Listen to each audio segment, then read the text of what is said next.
신약전서 242쪽 로마서 3장 23절에서 29절 봉독해 드리겠습니다. 모든 사람이 죄를 범하였음에 하나님 영광에 이르지 못하더니 그리스도 예수 안에 있는 속량으로 말미암아 하나님의 은혜로 값없이 의롭다 하심을 얻은 자 되었느니라. 이 예수를 하나님이 그의 피로써 믿음으로 말미암는 화목제물로 세우셨으니 이는 하나님께서 길이 참으시는 중에 전에 지은 죄를 간구하심으로 자기 의로우심을 나타내려 하심이니 곧 이때에 자기의 의로우심을 나타내사 자기도 의로우시며 또한 예수 믿는 자를 의롭다 하려 하심이라. 그런즉 자랑할 데가 어디 있느냐? 있을 수가 없느니라. 무슨 법으로냐? 행위로냐? 아니라 오직 믿음의 법으로니라. 그러므로 사람이 의롭다 하심을 얻는 것은 율법의 행위에 있지 않고 믿음으로 되는 줄 우리가 인정하노라. 아멘. 여러분들을 주님의 이름으로 축복합니다. 하나님이 살아계신 걸 믿으십니까? 옆 사람과 인사합시다. 당신 안에 하나님이 계십니다. 반대분에게 인사합니다. 하나님 앞에 기쁨이 됩시다.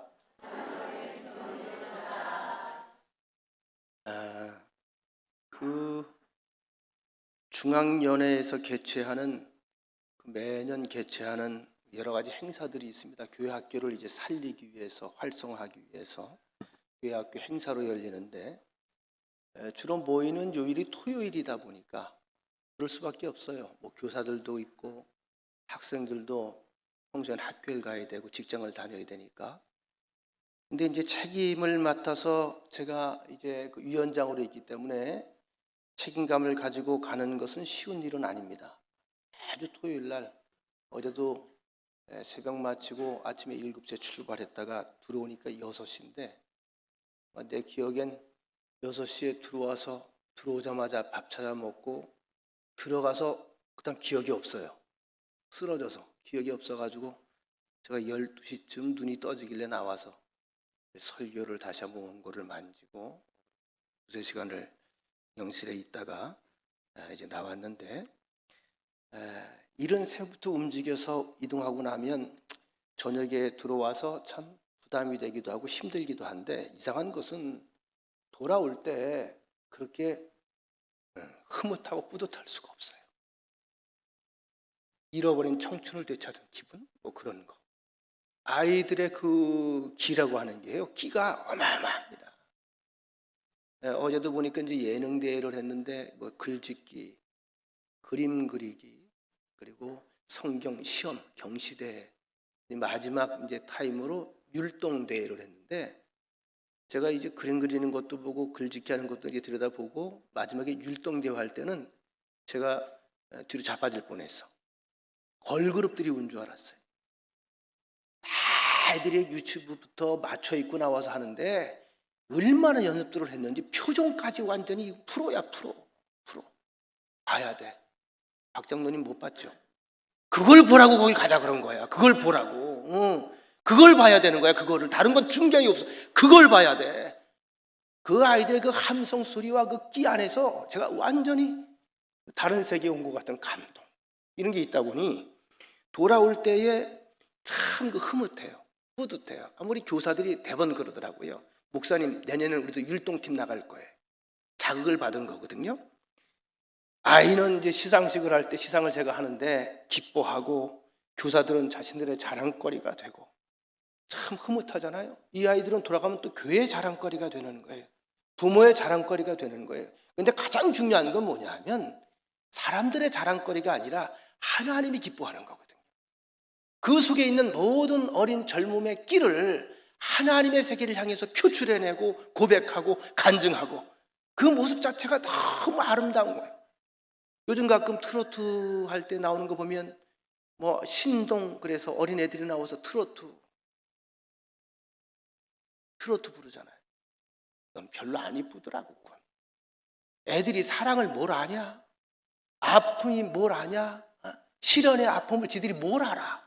근데 애들 부르면 꺾기까지 해가면서 시련의 아픔을 막 부르는데 닭살도 쳐. 야, 저희들 앞으로 어떡하려고 그러나. 근데 이런 찬양하는 아이들, 율동하는 아이들 보면 그게 아니에요. 정말 천사 같아요.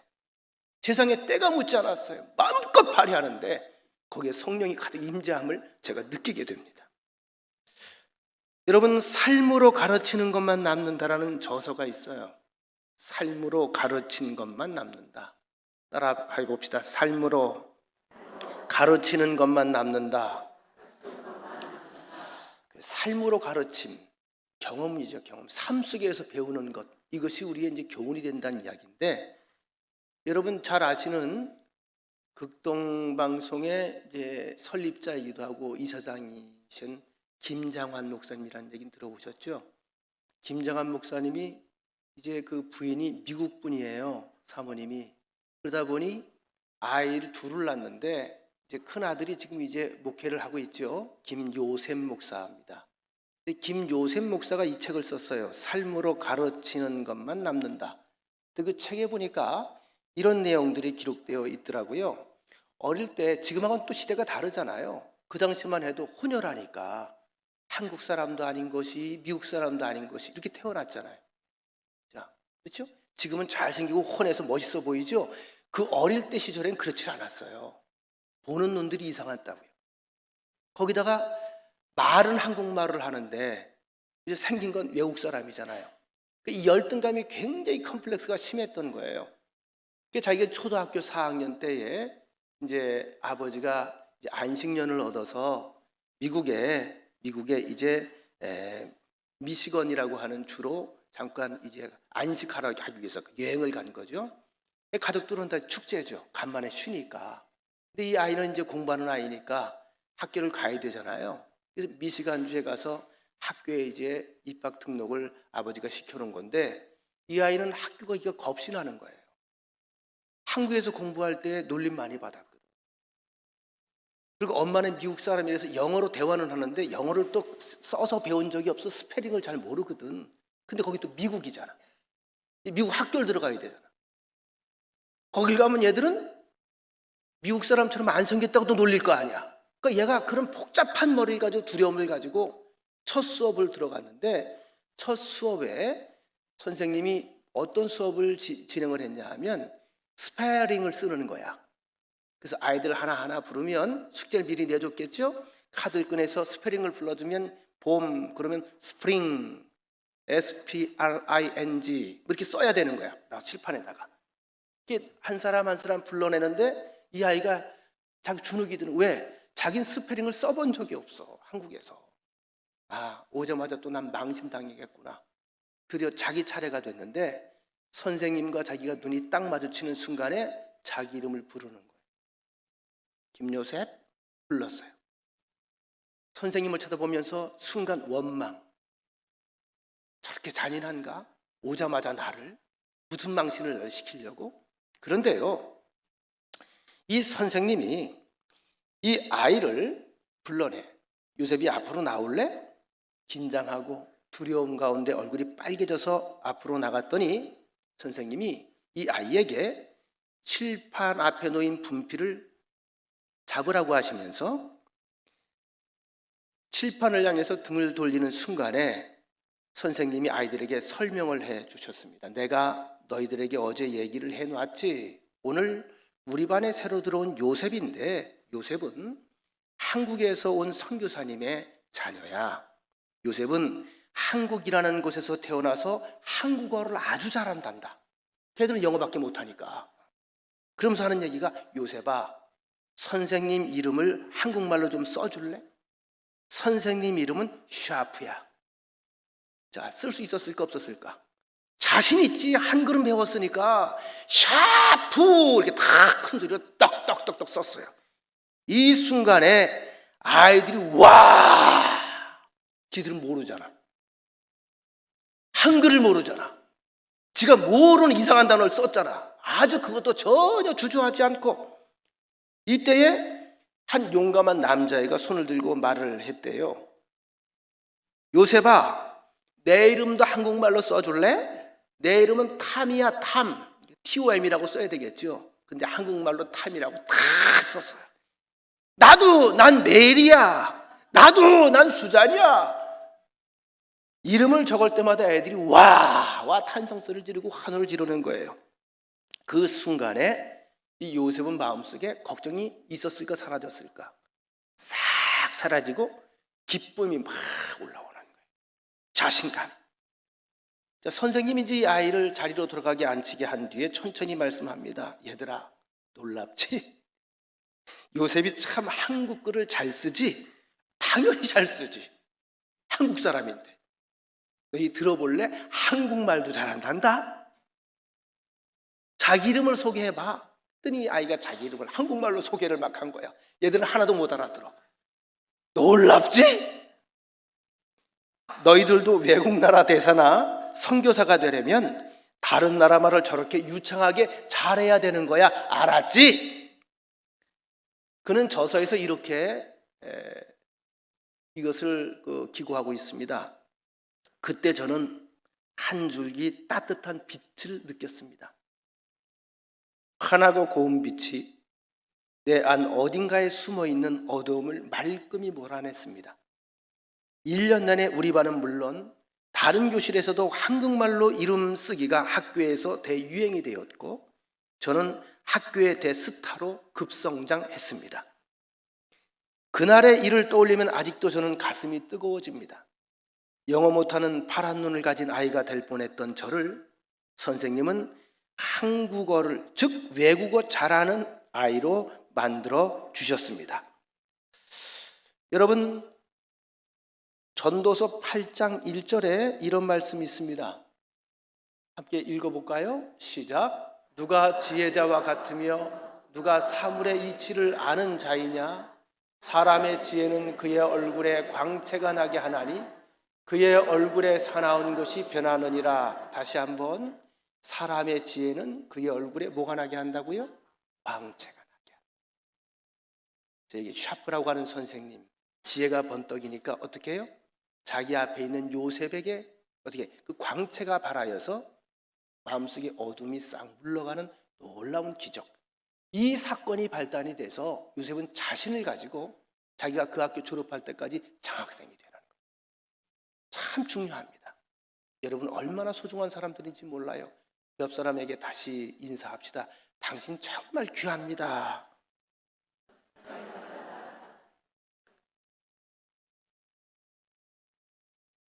자, 오늘 본문에 오늘은 이 자랑에 관한 이야기를 좀 하려고 그래요.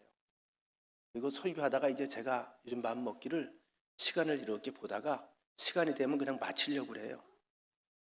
굉장히 좋죠. 옛날에 막 끝까지 하려고 이제 시간 되면 딱 마치려고 그래요.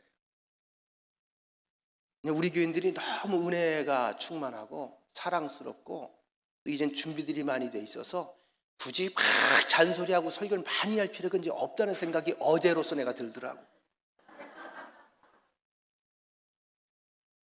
이 정도면 됐겠다. 충분히 먹고 살겠다. 충분히 이기겠다. 잘 버티겠다. 이런 생각이 제가 요즘 드는 거죠. 자, 자랑이라고 하는 것은 참 여러분, 이 자랑할 것이 없다면 비참한 거예요. 자랑할 것이 많다는 얘기는 그만큼 신난다는 얘기예요. 여러분 자랑할 일이 많아지시길 바랍니다. 자랑할 일이. 그런데 이 자랑에 관해서 우리가 좀 생각을 깊이 할 것들이 있어요. 무엇을 자랑해야 하는가? 무엇을 자랑할 것인가? 우리가 읽은 지금 로마서는요, 사도 바울이 13권의 바울 서신 가운데 으뜸 중에 으뜸이라고 좀 봐요.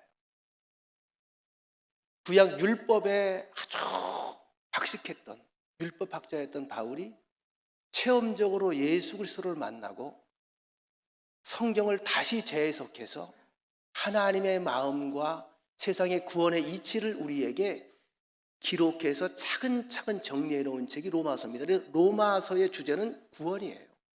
구원. 구원받은 백성들에게 구원의 길은 무엇인가? 오늘 구원은 죄와 연결되어 있죠. 죄사함 받아야 된다. 죄사함 받는 방법이 뭘까? 인간으로서는 방법이 없다. 노력해도 소용없다. 돈으로도 안 된다. 인간 쪽에서는 방법이 없다. 그건 하나님의 영역이다. 모든 사람은 죄인이다. 그래서 죄값으로 사망이 왔다. 모든 사람들이 죽는다. 우리에게 다른 길은 없는가? 그것 때문에 하나님께서 사랑으로 예수를 보내셨다. 예수님께서 의인인데 죄 없는 분이 내 죄를 대신 짊어지시고 그 죄값을 치루어 주셨다. 의인이 죽어 죄인이 살았다. 이것이 바로 구원 사건이다. 이 이야기거든요. 오늘 결론부터 말씀드릴게요. 그래서 구원받은 나는 우리가 행위로 구원받은 것도 아니고 노력으로 구원받은 것도 아니고 돈으로 구원받은 것도 아니고 내 애씀으로 구원받은 것도 아니고 아무것도 내 편에선 구원의 영향을 끼칠 만한 힘이 없어요. 전적인 하나님의 은총이고 전적인 하나님의 은혜고 전적인 그리스도의 사랑이다. 그래서 나는 구원에 관한 한 이 땅에 자랑할 것이 있다 없다? 아무것도 없다. 그런데 나는 살았어 죽었어? 살았어. 죽음이 온다 할지라도 나는 살았어요. 영생의 길에 들어가게 되었어요. 죄를 사함받게 되었어요. 천국 백성이 되었어요. 신분이 회복되었어요. 자격이 바뀌었어요. 그런데 난 자랑할 것이 있다 없다? 자랑할 것이 없다. 자랑할 것이 없으니까 뭐만 남더라? 감사만 남더라. 설교 끝입니다. 이 이야기가 로마서 전체의 이야기예요. 조금 더 시간이 너무 빨리 끝났으니까 오늘 세 가지를 구체적으로 이야기. 하나는 근본적으로 인간은 자랑할 것이 없다. 여러분 자랑할 것이 있을까요? 없어요.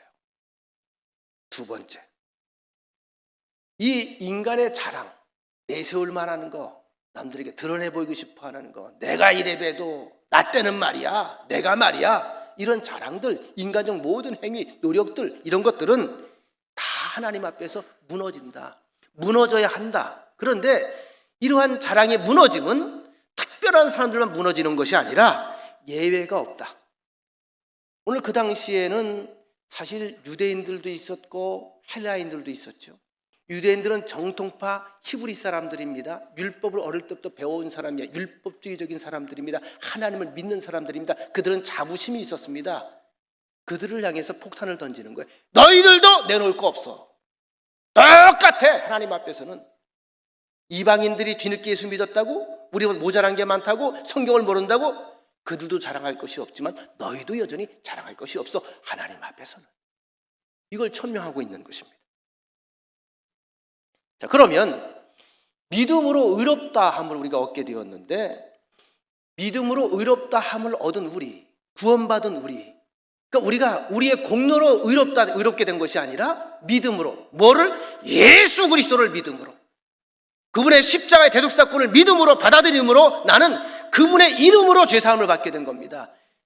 내가 해결할 수 없는 걸 그분이 해결해 주셨기 때문에 그분의 이름으로 나는 그 구원의 문제가 내게 새로운 해결책이 된 거예요. 그러면 그동안에 우리를 지금까지 하나님에 대해 알려줬던 건 뭐죠? 율법입니다. 구약의 하나님에 관한 이야기는 율법이잖아요. 계명이잖아요. 여러분, 사도 바울은 그의 편지에서 자랑이라고 하는 단어를 참 많이 썼습니다. 찾아보니까 바울 서신에서만 35번이 나와요. 자랑이란 성경 사전을 찾아보니까 무엇을 당당하게 내세움, 자기 능력을 과시함, 이런 뜻이에요. 무엇을 당당하게 내세움, 자기의 능력을 과시함. 어제 우리 교회도 예능대회에 우리 어린아이들이 참석을 좀 몇 아이가 가서 했어요. 하는 것 자체로 저는 이쁜 거예요. 그리고 아이들이 도전의식을 받아요. 그 다음에 배짱이 이제 커질 거예요. 내년 가면 또 달라집니다. 아이들이 큰 물에서 같이 부딪혀보면 별거 아니거든요. 그 분위기가 만들어져야 돼요. 아마 내가 볼 때 무엇보다도 교사들이 아마 신선한 충격을 계속 받고 있다고 생각을 해요. 이게 꿈이에요. 이래서 바뀌는 거예요. 아무리 백날 얘기하는 거 눈으로 보고 느껴야 돼요. 그 기운을 봐야 돼요. 그런데 여러분, 거기서 보면 제가 이제 아침에 개예배 때부터 참석을 해서 개예배 이제 감독님이 설교를 했고, 그 다음에 중간에 모든 걸 다 관할하고, 감독님이 설교를 하고 가시는 거죠. 절 보고 나머지를 다 책임져 주십시오 부탁합니다. 그래서 마지막까지 제가 정리 다 하고 이제 나왔는데, 마지막까지 정리를 다 하고 나왔는데, 그 마지막에 이제 폐예배 설교 제가 하고 축도하고 시상식 하는데 시상식만 한 40분 걸려. 이게 메달 다 걸어주고 상 읽어주고 애들 다 불러내고 하는 게 뭐 엄청 많으니까. 우리 교사들이 몇 명이 왔는데 저의 마음을 울리는 교사는 하나밖에 없더라고요. 우리 김영남 권사가 목사님 어떻게 힘드셔서, 난 그 말이 너무 고마운 거야.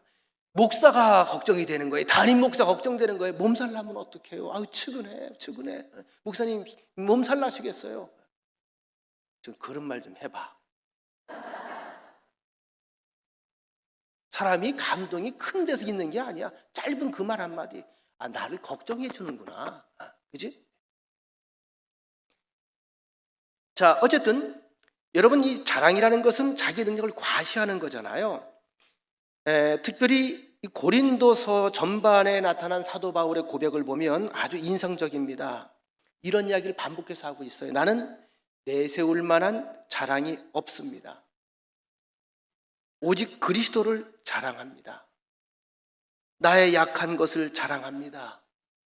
특별히 그리스도 자녀된 너희는 나의 자랑이 되고, 너희는 나의 자랑이 돼. 나의 자랑이다 이거야. 나의 자랑. 그리고 나는 너희의 자랑이 되길 간절히 원한다.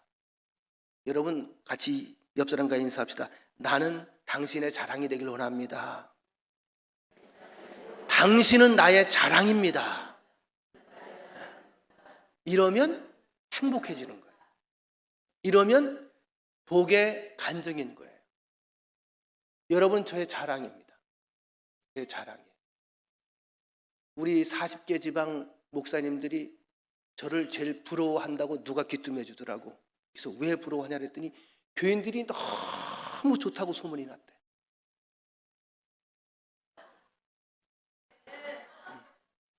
교인들이 너무 좋다고 소문이 났다는 거야. 수입교회 교인들이 물이 너무 좋다고 소문이 났다는 거야. 응? 소문이 났다는 거야. 소문이 났다니까. 이해가 안 돼? 그럼 여러분들이 해야지요. 목사님 정말 그런가요 우리가? 이렇게 물어봐야지. 이 사도 바울에게는 이 자랑에 대한 특별한 그 신학적인 한 철학, 원칙이 있었습니다. 오늘 본문의 27절 보십시다. 27절 같이 한번 읽겠습니다. 시작. 그런즉 자랑할 때가 어디 있을 수가 없느니라. 무슨 법으로냐? 행위로냐? 아니라 오직 믿음의 법으로니라.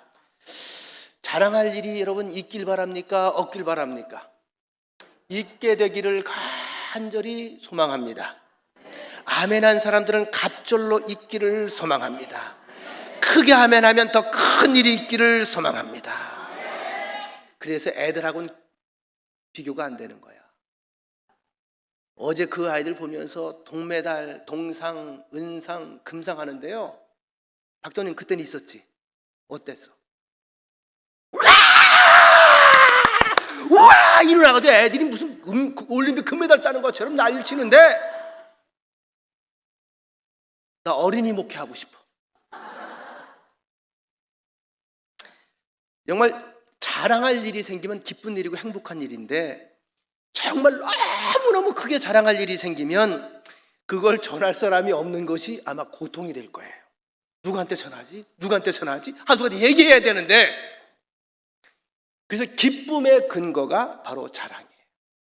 기쁨의 근거. 그러니까 꼭 말을 해야만 되는 것이 아니라, 말로 해야 되는 것만이 아니라 도저히 참을 수가 없는 마음에 충만해 가지고 있는 그런 기쁨, 그 근거가 되는 자랑. 사도 바울이 말하는 자랑은 그 자랑입니다. 그 자랑. 아주 딱딱하지만 중요한 얘기를 잠깐 드리겠습니다. 오늘 본문의 얘기를 이제 해석하다 보니 의에 대한 말씀. 인생에 있어서 아무리 세상적으로 스펙이 좋고 잘생겼고 옷걸이가 좋고 잘나가고 부자고 사회적 명성이 있다 할지라도 바울이 말하는 의, 다시 말하면 하나님과의 의의 관계, 예수 그리스도의 의의 관계, 구원받은 백성, 이 관계가 빠지고 나면 사실 다 전도서로 간다는 거예요. 어떻단 얘기예요? 헛된 거라는 거예요. 아무 의미가 없다는 거예요. 세상에 알아주는 거, 기억해주는 거 하늘나라하고 상관이 없어요. 여러분, 성경 속에 많은 인물들 가운데 실제로 세상에 많은 지적과 업적을 남긴 사람들이 같이 등장을 많이 하는데, 여러분 성경 공부를 해봤잖아요. 하늘이 관심을 가져 안 가져? 전혀 관심이 없어요. 그랬대더라요. 그랬대더라. 그랬대더라. 이 그랬대더라고 제일 가까운 게 요즘에 젊은이들 싫어하는 라떼야. 내 때는 그랬어. 우리 때는 그랬다? 그랬더니 그 사람은 그랬대, 저랬대. 할아버지 그랬대, 저랬대. 그 다음 뭐라는 줄 알아? 그래서 어쩌라고 이런다니까. 여러분, 라떼라고 하는 이 꼰대라고 하는 이 이미지를 우리가 벗어버리는 방법이 있어요. 아이들도 문제가 있지만 어른들도 문제가 있잖아요. 어른들은 자기가 당신이 경험한 이야기를 가리켜 아이들을 가르칠 때 너무 직선적이고 억압적이에요. 이건 이거야, 해. 요즘 애들 안 해요. 잘 기억하세요. 예를 들어 우리 박정님 앞에 찬양 인도하다가 여러분 이렇게 하면 안 돼! 앉아서 안 들어요. 이렇게 말하는 게 좋아요. 제가 이렇게 찬양을 인도해 보니까 요렇게, 요 부분은 요렇게 하는 것보다 요렇게 하는 게 더 좋겠다는 생각이 좀 드네요. 여러분 어때요? 이러면 와 하는 거야. 이게 이제 젊은이들과 이제 꼰대가 대화하는 건강 비법입니다. 일방적으로 억압하거나 지시하지 않고 그의 의견을 존중해 주는 척하면서 뭔 얘기를 하는 거예요?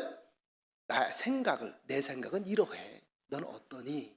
라고 다가가야 된다는 거예요. 그리고 더 조심해야 될 것은 아이들에게 함부로 인생에 끼어들어서 잔소리하지 말고 그 아이를 지켜보고 관찰하면서 그 아이가 궁금해하고 물어볼 때까지 기다려주는 인내가 필요하다는 거예요. 가만히 이 책을 보면서 제가 무슨 생각을 가졌냐. 이것은 바로 하나님께서 나를 대하는 방법이구나.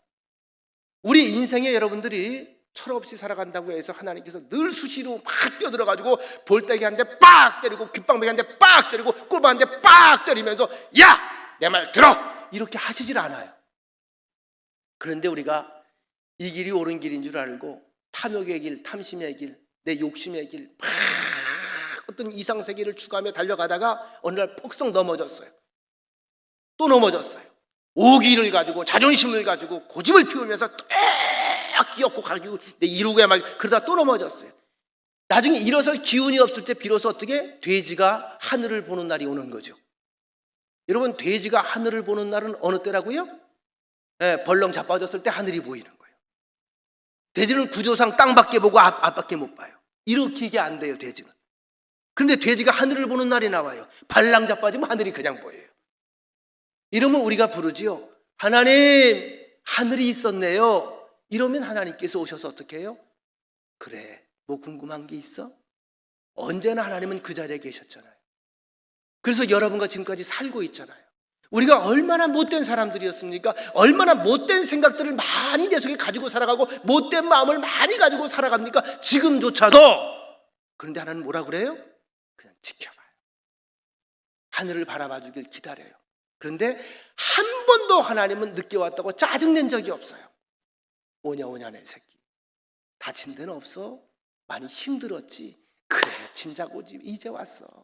언제나 똑같은 말씀입니다. 여러분, 지금 좋은 물건을 내가 가지고 있습니다. 예를 들어서 지금 좋은 양복을 제가 입고 있어요.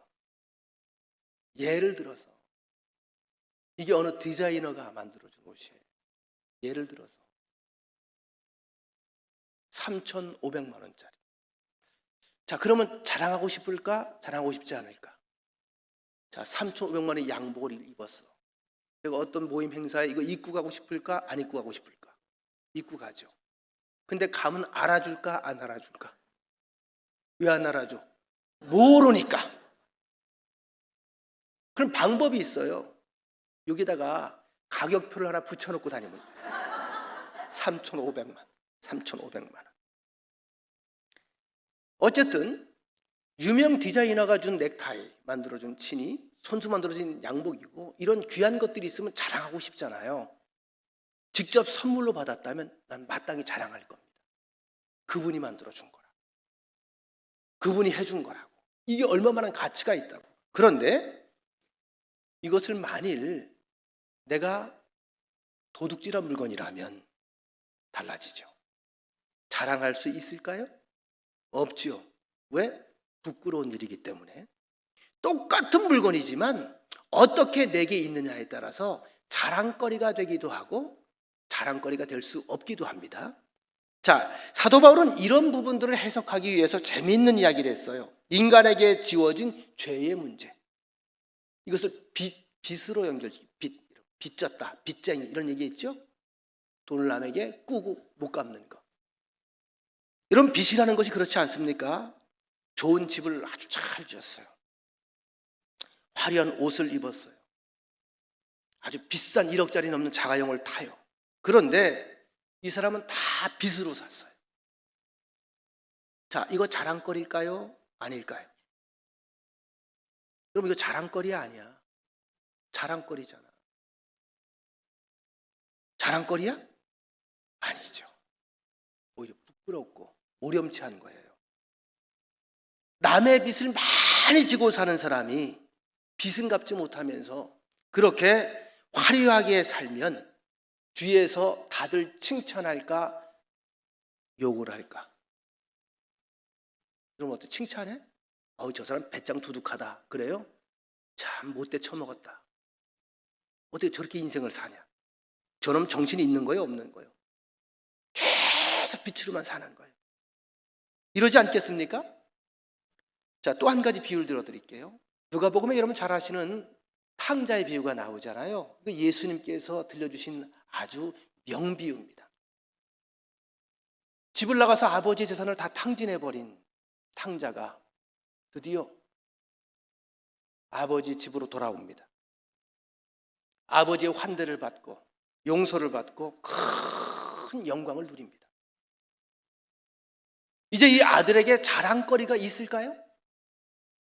아버지가 그렇게 환영하고 영접해 주신 것에 대해서 감사한 일입니다만 자기가 자기 것을 자랑할 것이 있을까 없을까? 자기가 내세울 건 아무것도 없어요. 왜? 은혜, 감사뿐이에요. 왜? 이미 자기가 하나의 행적이 있기 때문에, 이미 자기는 죄인이었기 때문에, 따라서 믿음으로 의롭다 함을 얻었다. 우리 모든 사람들은 다 돌아온 탕자예요. 용서받을 자격이 없어요. 용서받을 자격은 아버지가 정하는 거예요. 근데 아버지가 용서했어 안 했어? 했어요. 새 옷 입혔어 안 입혔어? 입혔어. 목욕시켰어 안 시켰어? 목욕시켰어. 그리고 어떻게? 더 이상 묻지 않아. 뭘 묻지 않아? 과거를 묻지 마세요. 그죠? 하나님은 과거를 묻지 않아요. 하나님 품에 돌아온 사람이 과거를 묻질 않아요. 아무 일 없는 것처럼 이래야죠. 머리를 비워버리셨어요.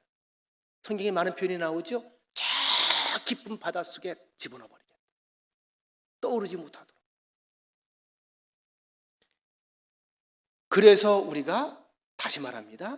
하나님 앞에서 은혜 안에 사는 우리들이 자랑할 것이 있다 없다? 자랑할 것이 없다. 여러분, 이런 말이 있어요. 쇠는 아무리 갈아도 금이 될까 안 될까? 쇠는 아무리 닦아도 금이 될까 안 될까? 안 돼요. 우리는 그런 존재예요. 아무리 닦아도 금이 될 수 없어요. 아무리 닦아도 스스로 의롭게 될 수가 없어요. 여기서부터 시작을 하는 거예요. 자랑을 모두 부정해라. 하나님 앞에서 나는 제로야, 제로. 이게 뭐라고요? 제로인데 이걸 다른 말로 뭐라 그러죠? 오케이. 신앙생활에 있어 하나님 앞에 오케이로 시작하는 건 뭐다? 난 하나님 앞에 제로가 되는 것이다. 아무리 노력을 해도, 아무리 애를 써도, 아무리 땀을 흘려도, 몸부림쳐도, 아무리 배워도 제로가 많으면 가치가 있어 없어? 그냥 제로야. 이게 수학의 법칙이야. 반드시 앞에 숫자가 붙어야 돼요. 아무리 애를 써도 결국은 사망할 수밖에 없는, 아무리 애를 써도 죽을 수밖에 없는, 아무리 애를 써도 절망을 통해 죽음에 이르를 수밖에 없는 운명을 가졌던 우리 인간 제로 인생이 어느 날 한 분을 만나게 돼요. 오랫동안 날 기다려왔던 분, 돌아가길 원했던 분, 그분이 하나님이시죠. 그분이 예수님이시죠. 그분이 숫자를 가지고 내 앞에 떡 나타나니까 내 제로가 갑자기 어마어마한 가치가 발휘되는 거예요. 이것이 바로 신앙생활에 있어서 우리가 하나님 앞에서 해야 되는 일들입니다. 근데 기억하세요. 반드시 내 앞에 하나님이 계셔야 돼요. 반드시 나 앞에 예수님이 계셔야 돼요. 우리가 하나님 앞에 나갈 때 제사의식을 가지고 나가게 되어 있습니다. 제사의식이 뭐죠?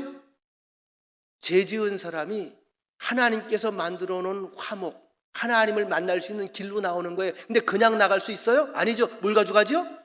희생제물을 가져가요. 희생제물은 뭐죠? 바로 나예요. 나 대신 내 이름이 붙은 소, 내 이름 대신 염소, 내 이름 대신 양, 내 이름 대신 비둘기, 내가 그리 가는 거예요. 일종의 세례의식입니다. 내가 거기에서 죽는 거예요. 나를 대신해서 그가 죄의 삭을 치르는 거예요. 그러니까 여러분, 우리가 우리가 제사를 드리게 나올 때마다 우리는 하나님 앞에 단 한 가지밖에 가지고 나올 수 있는 것이 없어요. 뭘까요? 하나님, 용서해 주세요. 이 죄 문제를 해결해 주세요. 이게 예배입니다. 그러면서 용서를 받게 돼요. 난 죄인이었지만 의로운 사람으로 칭함을 받게 됩니다. 용서받았어요. 여러분, 그래서 구원받았어요. 믿으시면 아멘. 의롭게 되었어요. 의인이라고 불러주셔요, 하나님께서. 그래서 하나님이 불러주시기 때문에 그 백으로 난 천국 백성이 된 거예요. 그렇다고 해서 내게 그럼 자랑거리가 내게 있을까요? 나는 없는 거죠. 오늘 본문의 이야기는 그런 이야기를 하는 거예요. 반복해서 자랑할 것이 없다. 전적인 하나님의 은혜, 하나님의 은총, 하나님의 선물이다. 전적인 내공은 하나도 없어요. 그렇다면 무엇만 남을까? 우리에게 남는 것은 매일 매순간 감사, 감동, 감탄. 제가 그 얘기를 드렸죠, 새벽 시간에도. 하나님께서 우리 하나님의 백성들에게 가장 보기를 원하시는 반응들이 있다고요. 우리 찬양을 아까 잠깐만, 주 하나님 지으신 모든 세계 내 마음속에 그리워볼 때, 지으신 모든 세계가 눈앞에 펼쳐져 있잖아요. 가을로 들어가요. 제가 지난주도 말씀드렸죠. 내 마음이 아려와요. 싸해요. 왜? 난 가을 남자라서 가을을 타요. 그래도 어떻게 해요? 그 인생인 것을, 사계절을 다 만나고 살아가잖아. 우리 인생 자체가요. 따뜻한 봄만 있나요? 추운 날도 있잖아요. 그리고 싹 낙엽이 떨어지고 앙상한 가지만 탁 남아서 추운 겨울 앞에 홀로 헐벗고 서 있는 그런 고독할 때가 있잖아요. 이게 인생 아니겠습니까? 그런데 여러분, 이것도 하나님께서 내게 허락하신 하나의 선물인데, 창세기 1장 2에 보면 하나님께서 세상을 첫째 날, 둘째 날, 셋째 날, 넷째 날, 다섯째 날 만들어 놓고 여섯째 날 인간을 만드시는데, 빛이 있으라 해서 빛이 있었고, 모든 걸 창조하신 후에 그냥 지나가신 게 아니라 창조하신 뒤에 첫째 날 만들어 놓으신 걸 다시 눈으로 확인하시고 관찰하시고 살펴보시고 돌아보시고 잘 이렇게 전체를 다 확인하신 뒤에 뭐라고요? 보시기에 좋았더라. 우리에게 들려준 세상의 첫 번째, 하나님께서 인간을 향해 세상을 향해 들려준 첫 번째 말이 뭘까요? 참 좋더라. 감탄이고 탄성입니다. 아, 이쁘다. 참 아름답다.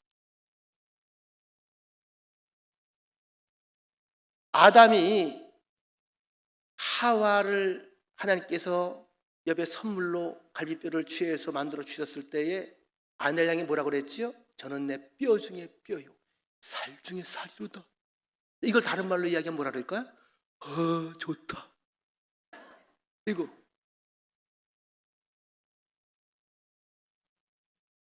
요즘 젊은이들 표현으로 하면 헐 이거야.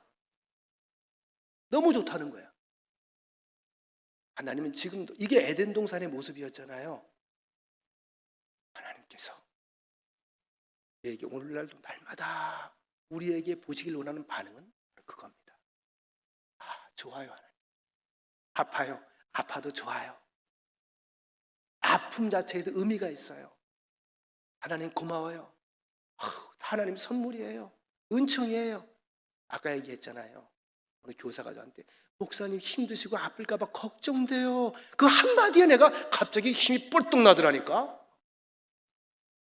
여러분 하나님 바라는 거 많은 거 아니에요. 철이 들어갈수록 느끼는 거예요. 지극히 걸 원하시더라고요. 하나님을 생각하고 하나님을 떠올리고 그 마음으로 세상을 바라보면서 하나님을 고백하는 거예요. 하나님 이렇게 놀라운 세상이 하나님 아침 눈 뜨마다 태양을 보면서 어제 그 태양이 아니야. 쟤는 다른 애가 온 거야. 모르죠? 오늘 태양은 어제 태양이 아니야. 다른 애가 온 거야. 하나님께 다른 애를 보내는 거예요. 과학적인 건 아닌데 영적으로 그렇단 얘기야.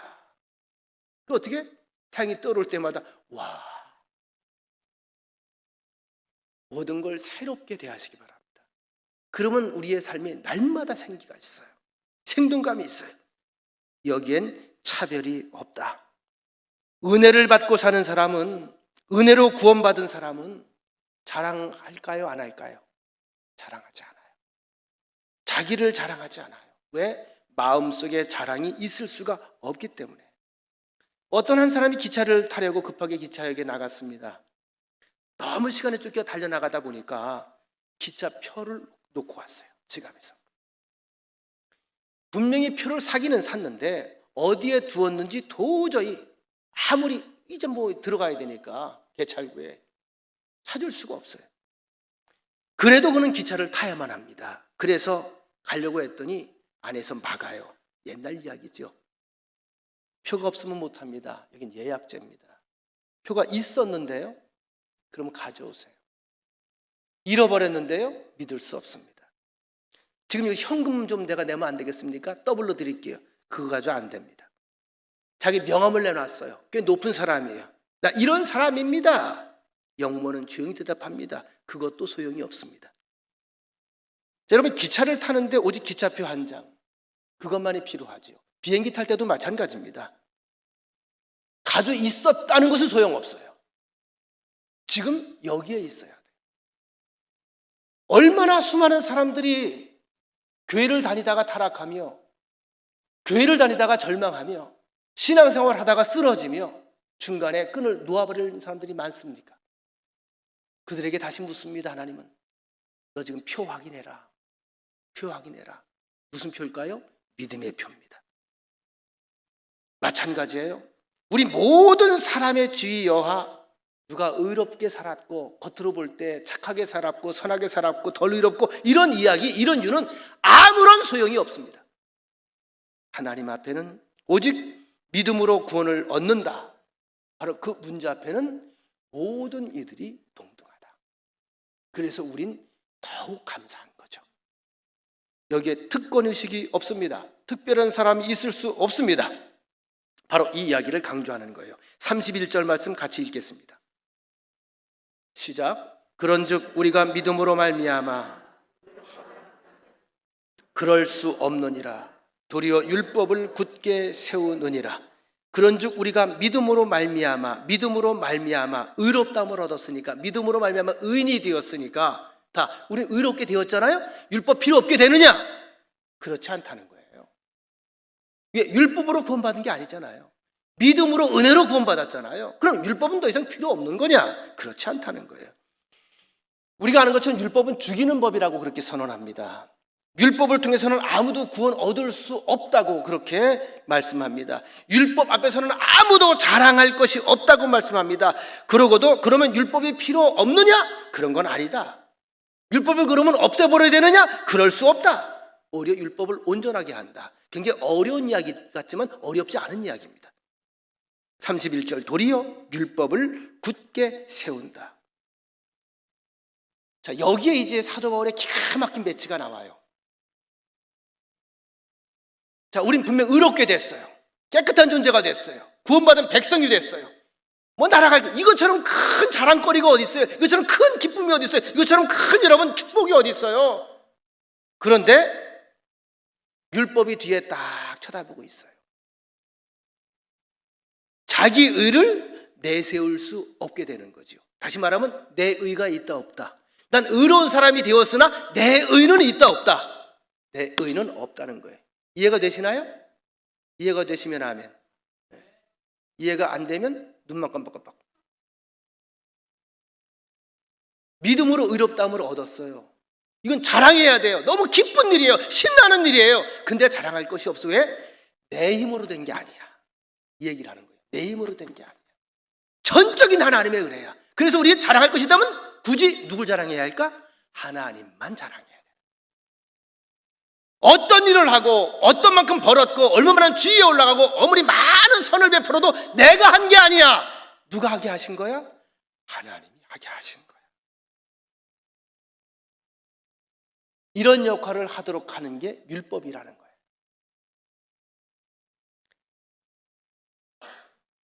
예수님께서 친히 율법을 완성시키셨습니다. 근데 두 가지로 이 율법을 완성시켰어요. 하나는 뭐냐 하면 예수님은 율법에 위배된 행위를 하셨을까 안 하셨을까? 안 하셨어요. 율법에 어긋난 생각을 하셨을까 안 하셨을까? 안 하셨어요. 율법에 어긋난 마음을 품었을까 안 품었을까? 안 하셨어요. 율법이 더 자세히 예수님 말씀합니다. 눈으로 본 자마다 이미 음욕을 가진 것, 간음한 것이다. 마음에 품은 자마다 어떻게? 이미 남의 것을 탐하는 마음에 품은 자가 이 뭐에? 도둑질하는 것이다. 여기서 시작되는 거거든요. 그러니까 율법에서 여러분들이 자유로울 사람이 있어 없어? 눈으로 보고 머리로 생각하고 눈으로 보고 가슴으로 앉는데 이 가슴 속에 여기서 일어나는 자연적인 본능적인 현상들을 어떻게 우리가 막아낼 수가 있냐고요. 우리 여자분들에게 제가 말씀을, 여러분 저를 보면 가슴이 뛰어요 안 뛰어요? 여선교회 저를 보면 가슴이 뛰어요 안 뛰어요? 주여, 이따가 반찬 한 숟가락 더 드세요. 뛰는 사람은 범죄한 거야.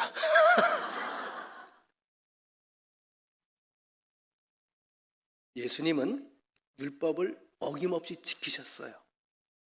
사람은 불가능해요. 또 한 가지, 친히 십자가에 돌아가셨습니다. 제물이 되십니다.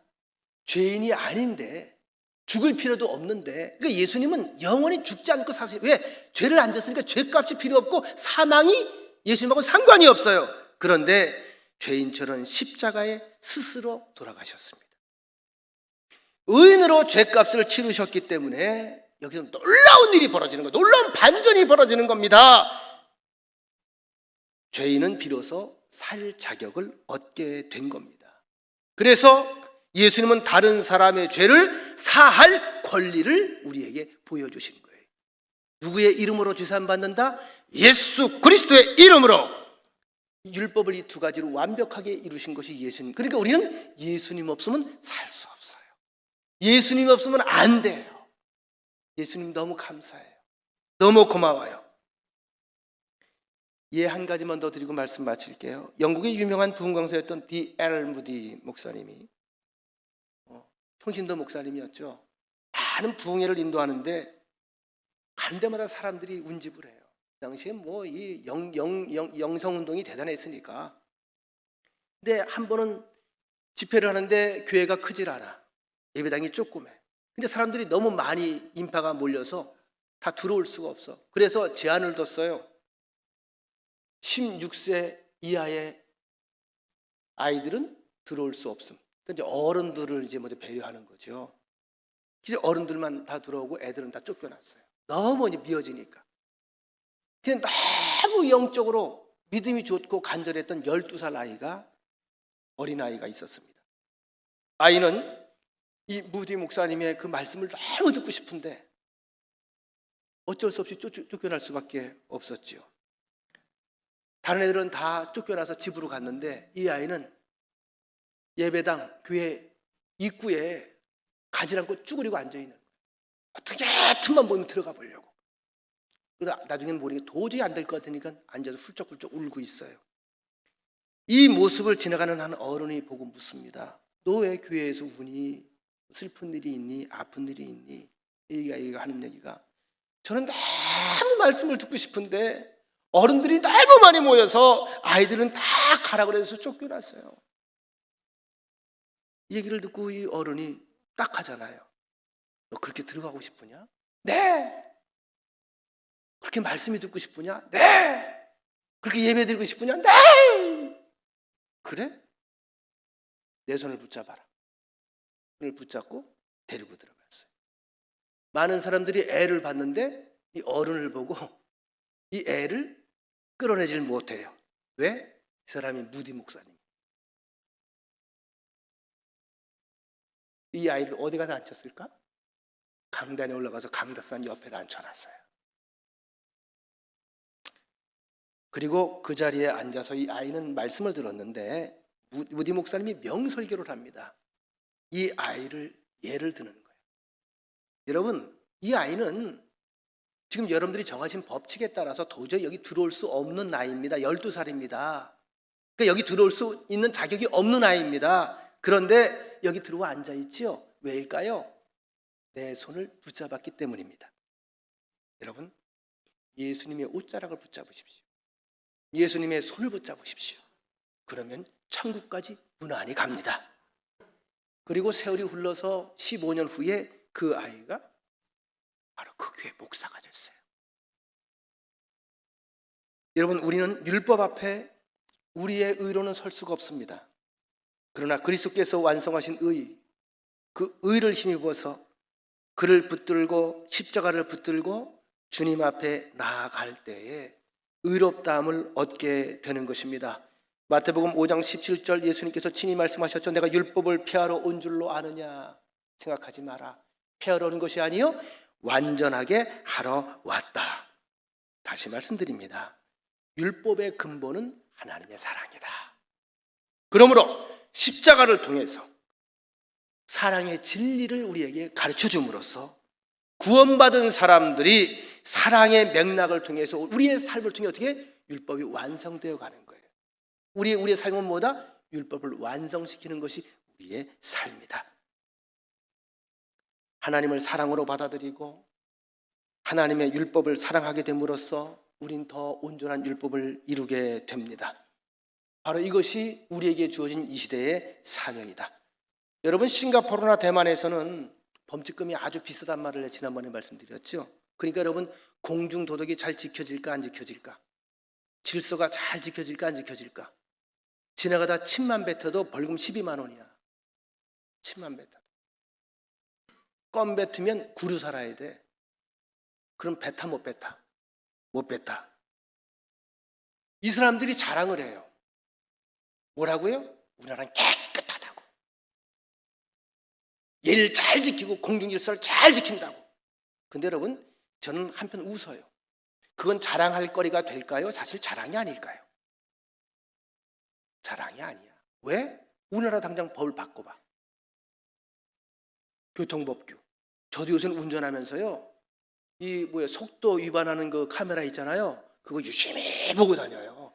너무 세. 옛날에 우습게 봤어. 한 2만 원 내면 되지 그냥. 지금은 내비 틀어야 돼요. 왜냐하면 잘못 걸리면 기본이 9만 원이야. 죄송합니다만 눈깔 튀어나와. 잠깐 찰나에. 네? 그런데 여러분, 그러면서 내가 그것 때문에 속도를 내가 잘 지키면서 자랑할 게 있을까 없을까? 그건 자랑이 아니에요. 정말 자랑이 되려면 스스로 완벽하게 범칙금에 대한 규제에 상관이 없이 스스로 의롭게 완전을 지켜나가야 됩니다. 오늘 율법이라고 하는 것은 우리에게 뭘 요구한다고요? 어렵고 뻐거웠던 우리의 의로운 삶, 선한 삶을 나중에 훈련과 반복을 통해서 자꾸 자연스럽게 그 길을 걸어가게 만들어요. 그렇다면 나중에 처음에 힘들고 버거웠던 율법이 힘들고 어려워진다? 아니, 은혜스러워진다. 은혜의 자리까지 가게 하는 거예요. 오늘 본문 23절 같이 한번 읽고 마칩니다. 시작.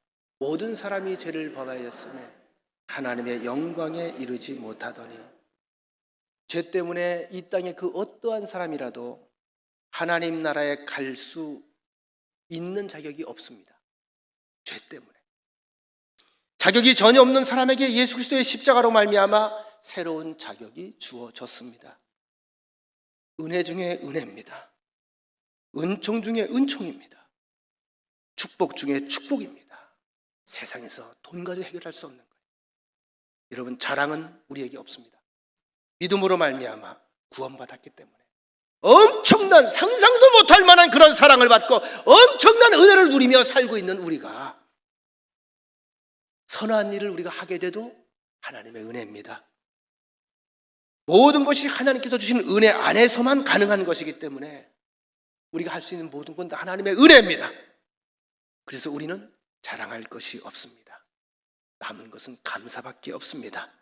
받아서 감사하고, 주면서 감사하고, 우리가 선한 일을 하면서 감사하고, 봉사하면서 감사하고, 나누면서 감사하고, 의를 이루면서 감사하고, 심지어 때로는 우리가 실수를 했어도 눈뜨고 감사해야 돼요.